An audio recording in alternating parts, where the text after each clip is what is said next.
11회째예요. 새로운 20년을 시작하는 그런 해라고 생각을 해서 지금까지가 이제 내적으로 이제 서해인들을 단합도 시키고 생장을 하게 했다면 이제 과감하게 전라북도가 중심이 되어서 한국 서해를 좀 세계를 가지고 나가요.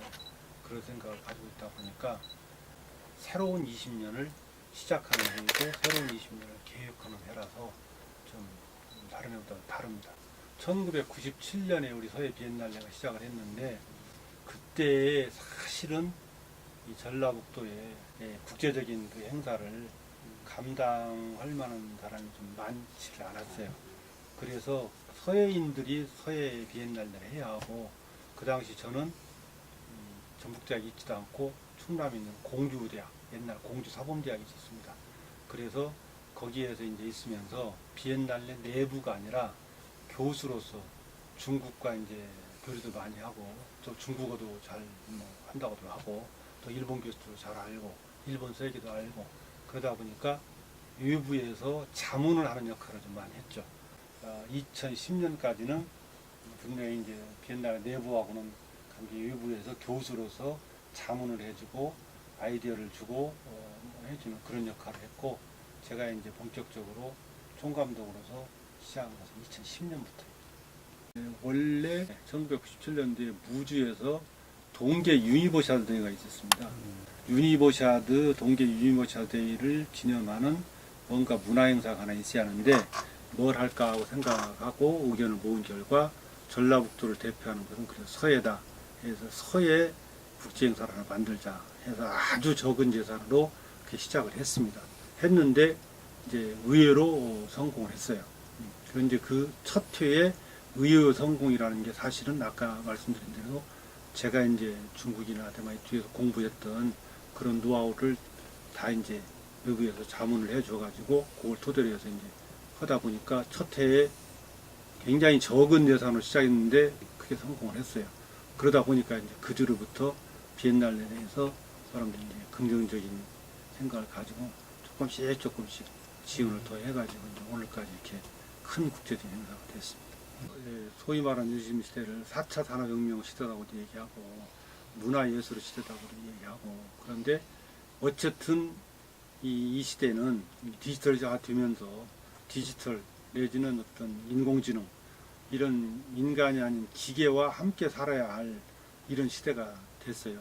그래서 예술이라는 것이 본래 순수한 인간 정신의 어떤 정화, 순화 이걸 목표로 이루어지는 행위이기는 하나 이제 꼭 그런 시대를 지내서 이제 이 시대에는 보다 생활하고 근접해 있지 않으면 다시 말하자면 예술이 그 생활을 떠나서 보다 더 그 청정한 그런 정신세계를 지향해야 하기도 하지만 한편으로는 생활 속에 깊숙이 침투해서 생활을 반영하고 일반 사람과 어울리고 이것도 필요하거든요. 그러다 보니까 서해라는 예술은 굉장히 그 하이클래스 어떤 클래시컬한 그런 그 고전적인 그러한 예술인데 이 대중하고 접합시키기가 쉽지를 않아요. 알아서 순수 서해는 서해가들이 정말 순수하게 연구를 하고 그것을 이 시대에 맞도록 이 시대의 대중들의 눈높이와 맞추기도 하고 이 시대의 생활과 맞추기도 해서 그 서해는 따로 개척을 해야겠다 해서 모든 음악이 음악 미술이다. 순수 음악, 응용 음악, 순수 미술, 응용 미술 이렇게 했듯이 서해에 대해서도 우리 비엔날레가 처음으로 순수서해, 응용서해란 말을 나누어서 써왔는데 올해는 그것을 보다 더 구체화하자라는 뜻에서 이제 순수와 응용을 잡았고요. 새로운 10년을 시작하다 보니까 순수는 순수대로 강조를 하고 응용은 응용대로 길을 개척하자 하는 의미에서 그렇게 얘기를 했습니다. 주제가 순수와 응용이니까요. 순수는 순수 쪽으로 더 깊어지고 응용은 응용 쪽으로 더 확산되고 이렇게 보시면 되겠습니다. 그래서 전시 자체를 순수 서해 쪽에서는 서론서해전인가라는 걸 했어요. 서론이라는 건 뭐냐면 서해에 관한 이론, 서해가 무엇인지, 서해의 어떤 본질론, 서해의 품평론, 서해의 어떤 작법론 이런 것들 등 중국이나 한국에 그런 이론들이 굉장히 많거든요. 그 이론들의 문구를 서예가들이 골라가지고 그것을 작품화하는 쪽의 요구를 했어요. 그것은 그 순수를 그만큼 이 시대의 서예가 무엇인지를 다 같이 좀 알기 위해서 서예의 본질적인 어떤 이론을 좀 작품을 하면서 탐색을 해보자 하는 뜻에서 그렇게 했고요. 그 다음에 이제 응용 쪽은 이거는 이제 좀 뭐랄까요, 약간 경천동지할 만한 그러한 어떤 거라고도 할 수 있는데 아마 세계에서 처음 있는 일일 거예요. 서예를 정식 무대 공연을 올려서 무용, 그 다음에 이제 우리 이건 영업비밀이라 다 지금 말씀 못 드리겠지만은 현대에 이루어질 수 있는 무대 공연 예술의 모든 것, 이것과 그 접합을 시켜서 새로운 무대 예술로 탄생을 시킬 거예요. 그래서 지금까지는 개막식을 우리 그 국제회의장 거기서 했는데 이번은 개막식을 정식으로 연지홀로 옮겨가지고 개막식하고 개막 공연을 할 거예요. 1시간짜리.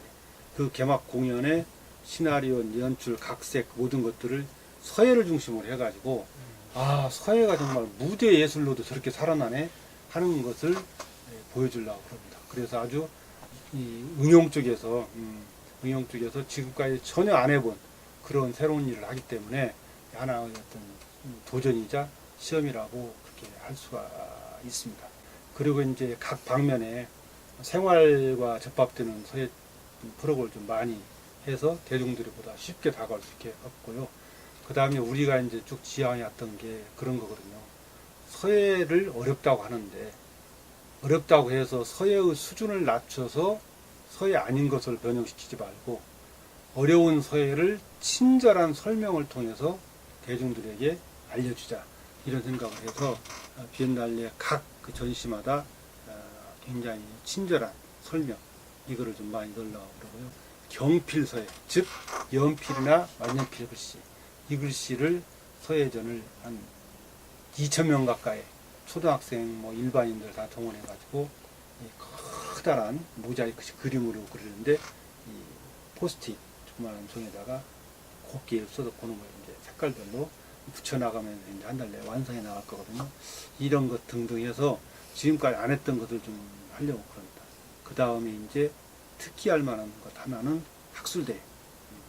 학술대회는 그동안은 쭉 해왔어요. 근데 이제 그동안에는 일반적으로 그냥 보통 평범한 주제들, 나름대로 이제 창의적인 주제를 했지만, 자극적이지 않은 주제를 했는데, 이번은 한, 중, 일, 대만.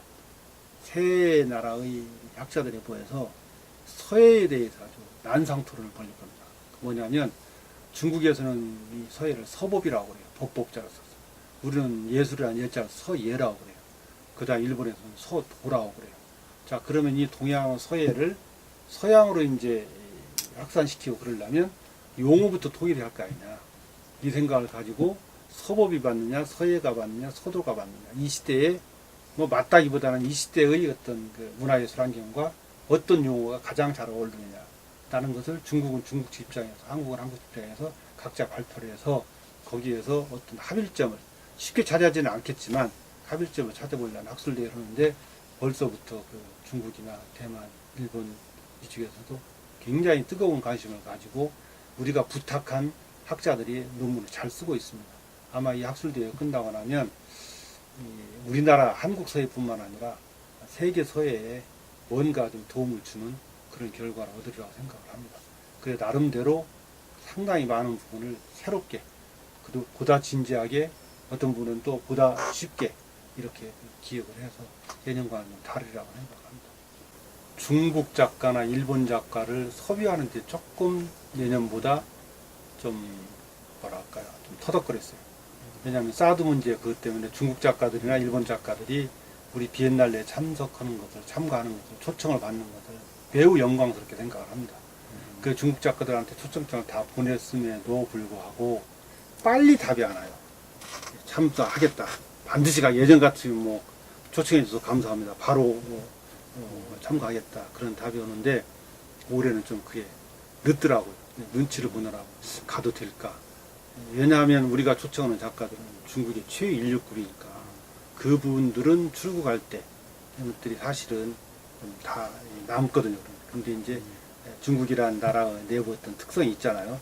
이런 면으로 봤을 때 정말 한국과 이렇게 관계가 좀 안 좋고 민감할 때 가야 할 것인가 말아야 할 것인가를 나름대로 좀 고민을 하다 보니까 예년보다 20일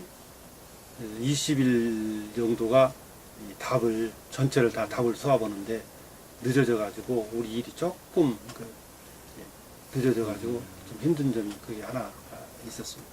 사실상 우리가 고질적으로 갖고 있는 그 어려움이 하나가 예산을 가져다가 도의회수는 예산을 가져다가 정말 행사를 만드는 데 다 쓰고 우리 이제 인건비나 그쪽을 거의 동결하다시피 해요.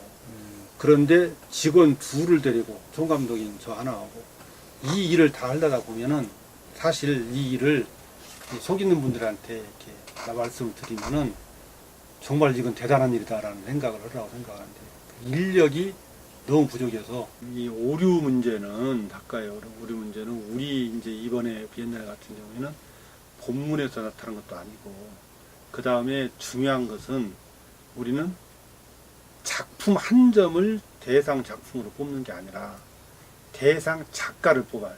그래서 그 대상권에 들 수 있는 작가라고 한다면 최소한 한 사람이 5작품 이상을 내게 돼요. 왜냐하면 대상 작가에게 주는 혜택이 다음 비엔날레 할 때 비엔날레 이름으로 초대전을 해줘요. 개인전을. 그러니까 초대전을 개인전을 하면 개인전을 할 수 있는 능력을 가져야 할 거 아니에요. 개인전을 할 수 있는 능력이라는 것은 자기가 좋아하는 글씨체 딱 하나만 잘 쓰는 게 아니라 전서, 예서, 해서, 행서 여러 가지를 다 잘 수 있는 그야말로 종합적인 능력을 갖추고서 개인전을 할 수 있는 능력 있는 사람이 한단 말이죠. 그런 능력 있는 작가를 뽑는 것이지 많은 작품 중에 딱 한 작품만 이것이 대상이다 뽑질 않단 말이죠. 그래서 이번에 대상 작가도 5점을 출품을 했어요. 출품을 했는데갖고 그 사람이 대상 작가로 뽑힌 거예요. 그럼 대상 작가로 뽑혔으면 그 중에 한 작품을 대상 작가가 대표적인 작품을 이 점을 공개한다 하고 발표를 할 거 아니에요. 근데 그 작품이 좀 커요. 다른 작품에 비해서.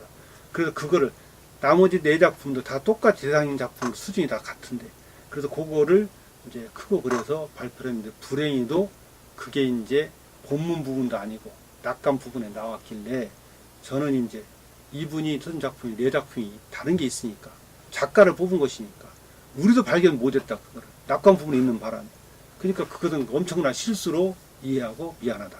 그렇지만 이 작가를 보호하고 한다는 차원에서라도 이 작품을 다른 걸로 대체할 수도 있잖아요. 나머지 4작품이 있으니까 좀 그렇게 하고 이 대상을 유지하도록 하자 라는 생각을 저는 했던 것이고 그 다음에 또 이제 전례가 너무 많아요. 그거는 낙관 부분에 한두 글자 틀렸을 경우에는 그 밑에다가 소위 말해 보부라고 그러는데 이렇게 이자를 뜰 걸 이렇게 잘못 썼네.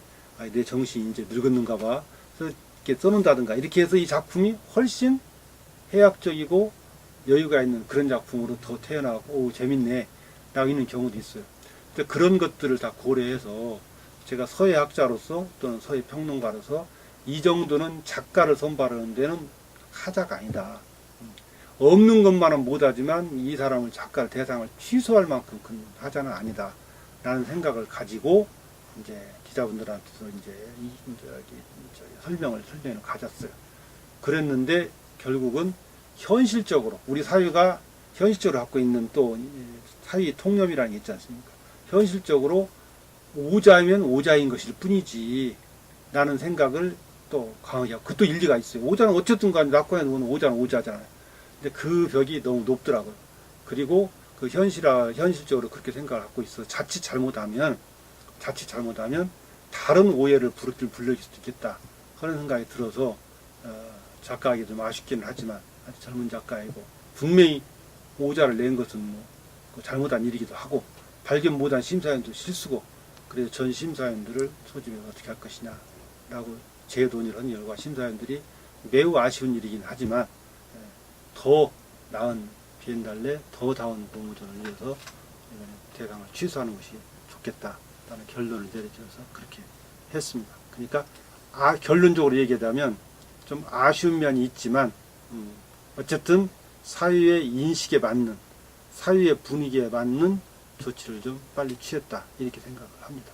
우리 비엔날레에서 하고 있는 중에 중요한 일 하나가 비엔날레 전용관을 좀 국비로 도세가 약한 이 도비를 가져다가 하기보다는 우리가 가치를 충분히 설명을 해서 중앙정부를 설득을 해서 국비로 비엔날레 전용 전시관을 하나를 지을 수 있는 그런 계획을 준비하고 있습니다. 이미 전라북도에서 한번 해보자고 그래서 전라북도 전북연구원 그쪽에서 어떤 타당성에 관한 그 연구 작업을 하고 그 계획서를 짜고 있는 걸로 알고 있습니다. 우리가 비엔날레를 2회 때부터 정말 이 세계에서 가장 최상급의 작가들의 작품을 이 전주에 놓고 가게끔 설득을 했습니다. 그거는 저 개인의 어떻게 보면은 어떤 공로라고도 할 수 있어요.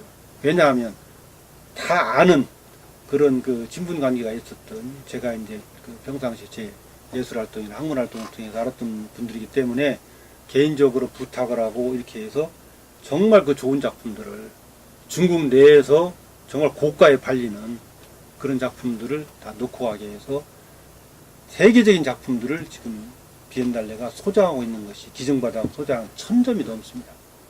저는 이렇게 말씀드리고 있습니다. 만약에 어떤 돈이 굉장히 많은 분이 정말 서예 작품을 수집하고 싶어서 돈을 투자해서 상당히 많은 투자를 해서 작품을 수집한다 하더라도 이 비엔날레가 지금까지 하는 것처럼 이처럼 다양한 작가의 다양한 작품을 1000점 이상을 한 시기에 수집한다는 것은 불가능하다고 생각합니다. 이게 비엔날레의 역사입니다. 20년 동안 정말 좋은 작품들을 그렇게 남겨놓으라 해서 지금 전부 다 1000점 이상이 도립미술관 수장고에서 잠자고 있습니다. 그 작품들은 중국에 나가면 중국의 최고 작품들입니다. 그리고 앞으로 서예가 어떻게 발전하냐에 따라서 소도비 경매시장에서 감정을 받아본다면 정말 상당히 우수한 작품들인데 그 작품들이 지금 잠자고 있어요. 그래서 그 작품들을 이제 밖으로 끌어내서 전용 전시장을 하나 만든다면 비엔날레 기간 동안에는 비엔날레 전시를 하고 비엔날레 기간 아닌 동안에는 우리가 소장하고 있는 작품들을 순환해 가면서 기획전을 한다면 일본과 중국의 서예 관광객들을 대거 전라북도로 유치할 수 있다고 생각을 합니다. 이 서예진흥법이라는 것을 초안해가지고 국회에다 지금 상정을 해놨어요. 엄청난 가치를 갖고 있는 이 콘텐츠 보고인데, 문화산업 콘텐츠 보고인데, 근데 그것이 안타까워서 서총이라 해서 총연합회 구성하고 거기서 이제 안을 만들고 했는데 그 안의 최종 이 정리, 그 다음에 그거를 최종적으로 교육부에 올릴 것을 제가 다 했습니다. 밤잠을 앉아가지고 수정 보완해서. 그래서 그걸 올렸는데 넘어가고 올해 이제 다시 이제 심의를 하고 그러려고 그러는데 올해 안 되면 내년 반드시 그거는 통과시키려고 그럽니다. 통과시키고 나면 서예 환경이 달라질 거예요. 장기적인 계획이 있습니다. 그 프로세스 과정에 따라서 비엔날레가 절대 후퇴하지 않고 계속 그 일을 꼭 해나갈 것입니다. 요즘에 이제 서예 하면 의뢰이 어렵다. 뭐 초도로 써놓고 한문도 모르고 그 다음에 뭔 말인지도 모른다. 그래서 가봤자 얻는 게 없다. 라고 말씀들을 많이 하시는데 이 점에 대해서 두 가지만 말씀드리겠습니다. 일단 읽으려고 하지 마시고 와서 보시라는 얘기를 그냥 하나의 작품으로 일단 보시라는 얘기를 좀 하고 싶어요. 그리고 단순히 서예 작품만 있는 게 아니고 여러 가지 응용된 서예 작품들이 많으니까 그걸 보시면서 아 서예가 이 시대의 시대와 이렇게 융합을 하고 이렇게 함께 호흡을 하는구나 이런 걸 느끼시면은 서예에 대한 인상이 새로워지리라고